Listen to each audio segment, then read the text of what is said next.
guys, and welcome back to the doremicom channel. We are here with RTD Season 4, Episode 2, Part 1, which is how to objectively evaluate the subjective nature of the tabletop hobby.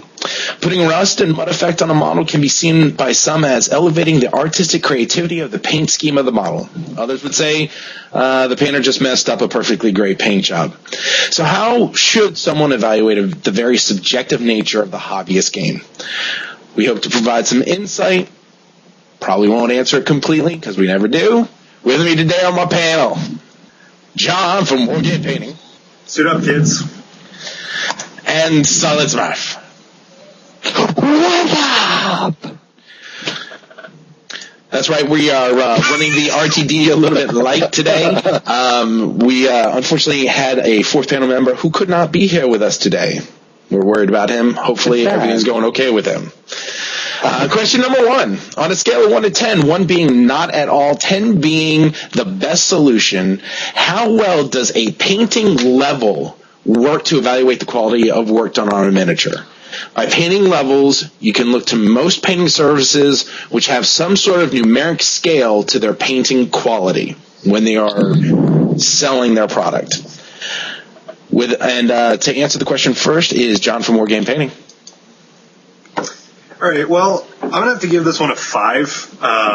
It's kind of like middle of the road. I had a hard time answering this question, honestly, because everybody's perspective is different. So a 10 for me might be like an 8 for Smurf or an 11 for Dorm. So it's different for everybody. So when you're looking at those sites, unless they have like pictures of the work, and then it's even still going to change because models are different too. Some models have more detail on them that you can paint. Some models have, big areas where you can freehand, stuff like that. That's going to change the value of, okay, what would I do with it? And then you get the person's perspective in there. Like I just said, what would I do with that model? What would I want to see at that level? So it's going to keep changing. Kind of a hard question. All right, Smurf, what's your thoughts? This question was so easy. It's an 8. But to achieve that 8, the painting service has to take photographs and list what it is. So that way, if I'm buying a level 1, you know exactly what you're getting from that service. Is each scale for each company going to be the same? No, it's not. It never will be because everyone is different. But the moment that you can see, okay, I'm going to pay for this, I'm going to pay for a 5, this is what I'm going to get, and that's what you get, works out great. So I think it's a great way to evaluate it, but you just got to make sure it's consistent and that everyone's going to be different depending on the surface. I actually gave it a 3, and the reason I gave it kind of a low-end score is because more often than not, the numeric scales tend to also come with some baggage.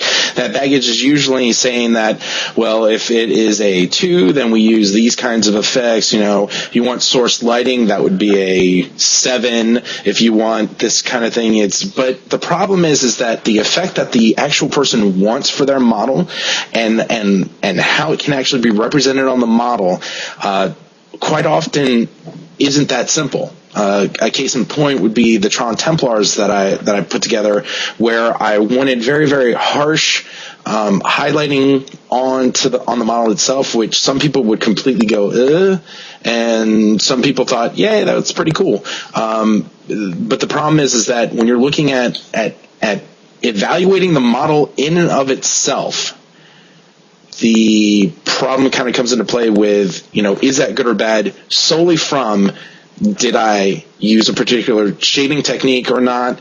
I don't think does a good job of helping to understand the quality of work done to that model. Continued discussion. But you got to look at it. Let's compare models to cars. Let's say you go buy a Ford or sedan. Okay, if you go to Chevy, Kia, and some Russian company that you've never heard of, the four-door sedan is going to mean several different things. Not all cars are created equally. Not all models are painted equally. So you have to take it based on who's doing the painting, and what a 5 is for a advanced painter is not going to be what a 5 is for a beginner painter, and you have to judge it as such. Okay, Smurf, the problem is that we're trying to actually identify the whole reason for this episode is to come up with a universally understood way to objectively evaluate a model. If the numeric values that you are using are based on being subjective from the nature of who's doing the painting of the model, I don't know that we're actually achieving that. If I was to say, this is 25 cents, it's a quarter, we could understand the number 25, right? If I was to say that this is an inch diameter, I don't know if it is or not, but let's just say this is an inch diameter. It's something that could be universally understood relatively. You pick up a ruler, this far is an inch or whatever, right? So I think it complicates. This is a complicated issue, guys. And for those of you guys who are watching this episode, please understand, trying to objectively evaluate a highly subjective nature of this hobby, not trivial. So we're doing the best we can here. Smurf? I think you're making my point for me, because I didn't want to go about and say this in my answer, but now my bigger picture's come together. You're just part of it. Okay, so thus far... You asked me to give it a number. So I'm winning the battle, but I might lose the war. John, you got any extra pieces to throw punches in here? Yes. Smurf, you're wrong. 8 is way too high of a number. You can't... going to the measurement thing, you say this pencil is 4 inches long. You can't argue that. It's 4 inches long. I just measured it. But if you hold up a painted model and you say, this is an 8, and I say, no, that's a 5. I could paint that in my sleep. It's always going to be different for everybody. So when they say, here's the scale of our modeled range, well, this isn't the same place on the scale that it is for me as it is for you. So if we're looking at just... But that's why if we're looking at, because it says... look at mini painting service. We're looking at painting services. That's what's awesome about a free market, is that if you don't like what their 8 is, but you like what this guy's 8 is, you're going to go with that guy. Yeah, I think you're focusing. I think you're focusing too much on. Wait, let me finish. And by doing so, you're voting with your wallet. So now this guy's getting all the money, and this is standardizing the 8. So that guy will now standardize the 8 because his 8 is more right than this guy's 8. So that guy will get pushed away, and this guy will get all the business, thus standardizing the system. I think you're missing the point of the question. You're trying to be Tony, and the question is... Okay. There's six in my head. Leave me alone. But you can't standardize it because somebody's personal opinion is always going to be influenced. You say the 8 isn't the same here as it is over here. Well, that's correct. So if I go over here to buy this 8, it still might not be an 8 for me. So regardless of where it is, it's not going to mean that it's going to be the same for me, which is the definition of standardizing. I'm gonna go ahead and throw the timeout here. I know where Smurf is going, and I know how I'm gonna throw the beat down on his answer. So we're gonna keep going until he can actually put the whole. It's gonna be question number 3. It's gonna be question number 3. It's just gonna come in and smack me. Question number 2, using the same 10-point scale, 1 being not at all useful, 10 being the best solution. How well does a model's paint job resolution, as proposed, or at least from what I've first seen as proposed by General Splatton, work to create a sense of creating an objective scale for the subjective nature of the hobby? And for this, we're going to start with Solid Smurf. See, this one's a lot harder because we're talking about a specific technique. Honestly, I want to give this about a 7. I think it works pretty darn good because I know when I'm painting, for me, I hold my miniature at arm's length. So, I got Joe Smo Wizard over here. And I'm like, yep, that looks good, and I'm happy with that. Some people though, instead of going from here with their arm, they might have to bend the elbow, and if it looks good from there, they're happy. Other dudes want to be jabbing out their irises, they're so close to the model, and then they're happy with it. So I think this is absolutely awesome, but I don't think it can be standardized. This is because, what happens if someone has blurry vision, so they're having to sit here like this because they're really nearsighted, so they're like, okay, I can see it now. So it's not a distance thing isn't going to work well for everyone, but I think if it works well for you, it works well. All right, John, what's your thoughts? Well, I'm going to counter that. As far as the looking in closer, they're called glasses, and then you put them on, and you don't have to get them super close because you can see. But I actually gave this one a 7 as well. I think that the way he described it was just spot on. It was, when you hold out the model, does it look good? When you get in closer, can you see any imperfections in it? And that's, I believe, the word that he used was the mistakes that you can see on the paint job. So you're not looking at how well is the model painted. You're taking out where are the mistakes on the model. And I think that's a lot easier to standardize than it is to say, look how pretty this model is. It's becoming, look at, you can see where the blends are missing or something like that. So I think his is way better. I mean, 2 points different. I'm going back to my normal pessimistic self, but I think that his is far superior to just saying a generic scale. And I'm actually going to give it a 7 as well. That was my evaluation on it. The only thing that's quite honestly missing is understanding what you're looking for. Because, again, noting an imperfection means that you have a pre-understanding of what the model should look like at each of the individual distances, to be able to identify what the imperfection is. And quite honestly, I think it's a fantastic system. And it's just a question of making sure that there's a comprehension of understanding what constitutes a mistake, in order to create that, validation at different levels. And as far as Smurf's concerned regarding vision issues, if we do allow science to take over and everyone goes to optometrists, then we can standardize at 20/20 vision and move on from there. Until we're looking at VVS 2 quality. Check out my video about General Splatton. Anyways, continue discussion. Eventually they're going to be selling us models in 3D. That was a bad. Yeah, because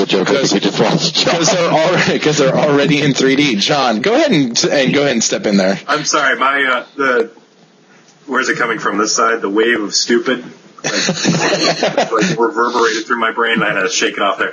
But it's super easy for this standard to say tabletop quality. When you have a scale of 1 to 10 and you say tabletop quality is about a 3, okay, well then what's a 1? What am I buying with a 1?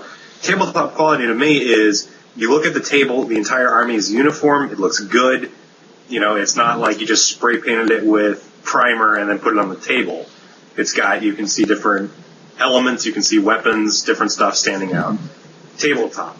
Then you say, like, mid-range, which is you're holding it up with your hand and expecting it. That's a good one, too. And then you get in super close, and that's your golden demon guys who spend, 6 months painting a model. But, So for you, so John, for you, tabletop quality is 1.5 feet. To me, tabletop quality is... I'm not saying there's anything wrong with that. No. If I'm standing up at a table, so from my eye to the table, that's probably 2-3 feet, maybe a little bit longer if I'm rolling dice. No, I don't know. That's tabletop quality to me. You are pretty tall. This is 3 feet. I play on the floor and I stand up. Tabletop quality to me is 5.5, 7 feet. Da da da. Yeah. I think that's about 3 feet. I'm trying to measure myself sitting down without anything. That's just awkward.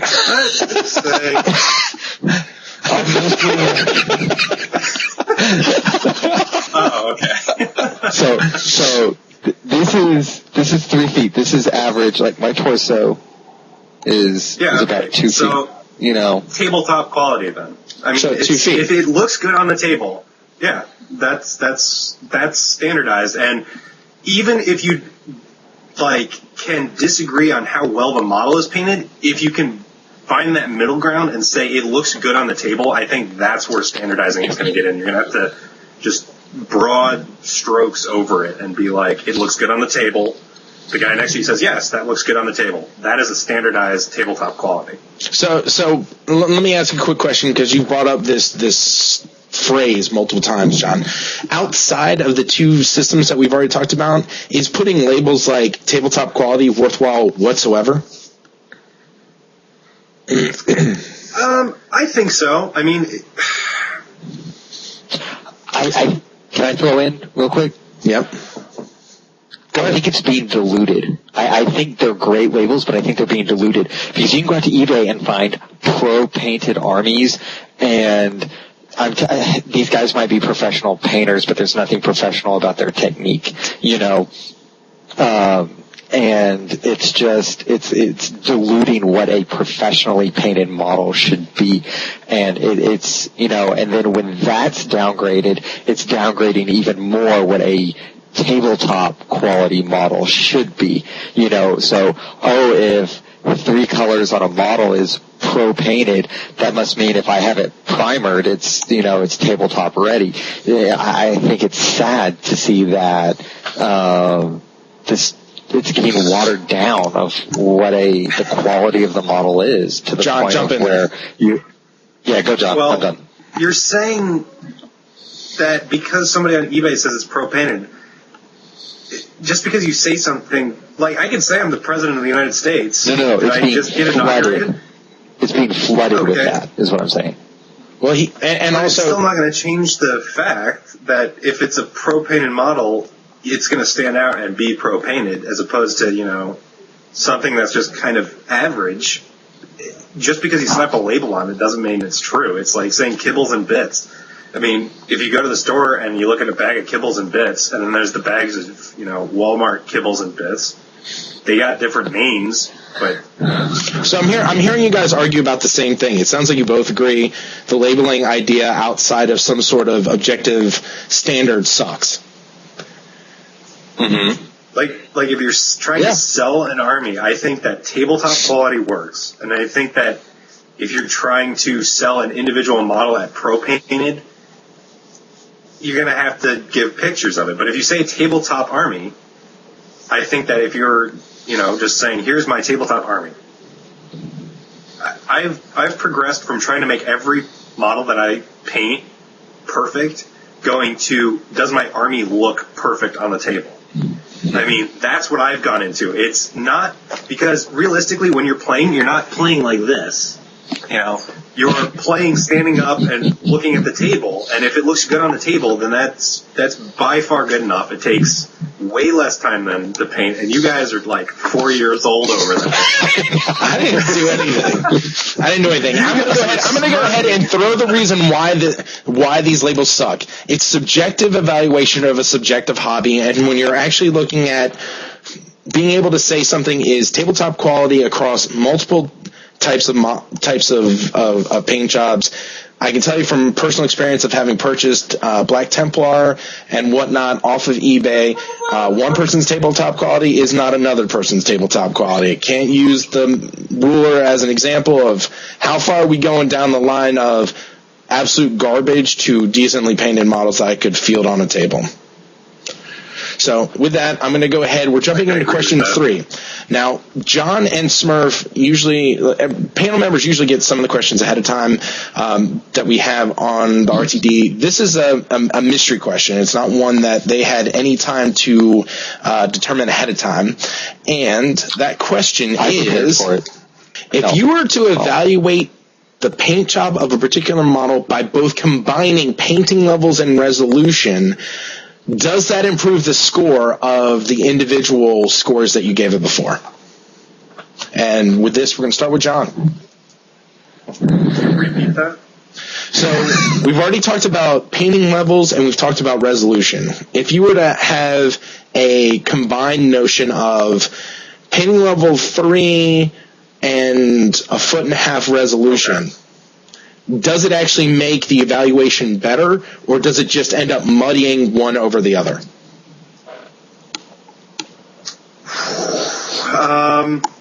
I'm going to say that if you were to combine the two, I feel like the end product would be a more agreeable result for standardizing the thing, because you can say, here is an individual model paint level. This is how good we think it looks on the table in a unit. And I think that would help illustrate better, because I mean you're limiting, or you're removing unknowables from the equation. So the less that you have to worry about, the easier it is for that to become an agreeable upon basis. Okay. Smurf, what's your thoughts? Do I have to give this one a number?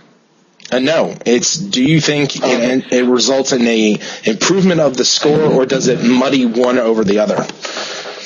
I think it actually together it'll just cause problems. I mean, what we would effectively have to do is create a 2-hit chart for resolution to painting level that unless you have a doctorate in it, you're not going to really understand. I mean, I really think this could become extremely complicated, extremely quick, and then you're going to have someone who bends it just a little bit. You know, I could bump that up a level. You know. And, well, we have that now anyway, but that's beside the point. I think it's become so complicated that someone who's not educated in it is just going to get confused. Okay. I'm actually going to say that Smurf is absolutely wrong in his evaluation, but for the reverse reason. I think the problem is not in the complexity of the combination of the score, but the fact that the first one, the painting levels, don't actually have a standardized evaluation across the board that people can point to and identify and say, yes, that's what painting level 5 means, makes it slightly muddier than the individual evaluations. However, should we be able to get to a point where we can actually truly standardize and evaluate on a painting level the combination of the two scores, much like using 4 types of scores when evaluating carats and color and clarity on diamonds, you're going to get a much, much better objective evaluation on what a model is when you're purchasing it, or when you're putting it down on the table, when you're describing it with your friends. Might be a mouthful when you're talking about it with your friends. Well, I have a heavy ward jack for Menoth that is a 3-foot resolution, painting level 12. It has the Yo Mama feature, and I can it has a certain level of glow. But at the same time, I'm saying the combination of the two of the multiple evaluating criteria can actually be beneficial, but only once you get to the point where painting levels make any sort of objective sense. Continue discussion. I'm just getting stomped on tonight for my opinions. No. Welcome to America, Smurf. I know, right? Where everyone's got an opinion and they want to beat you to death with it. I'm done. I don't know. That's a really interesting question. As my earphone falls out. That's the only one that works, by the way, so that one needs to stand there.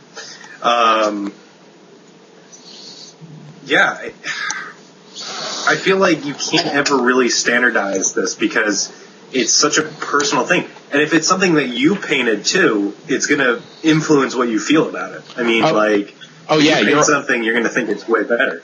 Your audience affects it, right? Self-evaluation. Well, you could have those people who are self-deprecating and anything I paint sucks, like that. But at the same time, you definitely do have the issue of, did I pay money for this? That impacts my feeling about, what the paint job is. Did I get it free? When you deal with somebody's emotions, be it, did I spend money on it? I mean, it's the same thing with movies. I spend $11.80 on a movie, sometimes $21 if I want to go see it in IMAX 3D. That's directly influencing my enjoyability of the movie versus did I spend $8 on the movie? So that's something you got to take into consideration too. But John, remember that this episode is talking about trying to find ways to objectively identify the value, right? So, for instance, again, if you're dealing with measurements, I think a dollar bill is like 6 inches from end to end, or 5 inches. Then that's going to be the measurement. It's not. There's nothing up for debate. So again, and there's complications with doing this, right? But I think by actually providing more evaluation criteria can help with that. And hopefully, if you notice that your evaluation of a model is different based on the fact that you painted it yourself or you paid for it to be painted or whatever, clearly you're adding a subjective nature to your evaluation. Right? I mean, I could have said that this coin was given to me by my great great grandfather, and I love it, even though it's a penny. And whatever. It's still objectively, when we look at it, it's a penny, right? It's a big penny. No, sounds like a penny. No, some other currency. Anyways, guys, this is the end of part 1. Please leave your comments down below because we'd love to hear what you think of this. I know it's a very, very complicated issue, and just keep it clean. We'll be back with part 2 shortly.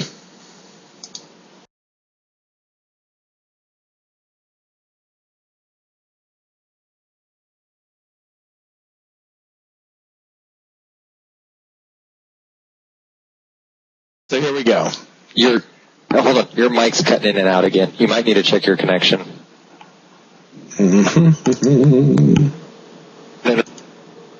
Cool connection. Like your jack might be loose. How about that? Is that better? I don't know. I'll take it in 5 minutes. Keep talking. Hello, is this better? Hello, is this better? Hello, is this better? Oh, I'm thinking. Said For real for that one. Hello, is this better? Hello, is this better? Hello, is this better? Can you hear me now? Good. Yeah, I can't beat that. Nothing I add to this. You win the RTD internet. is-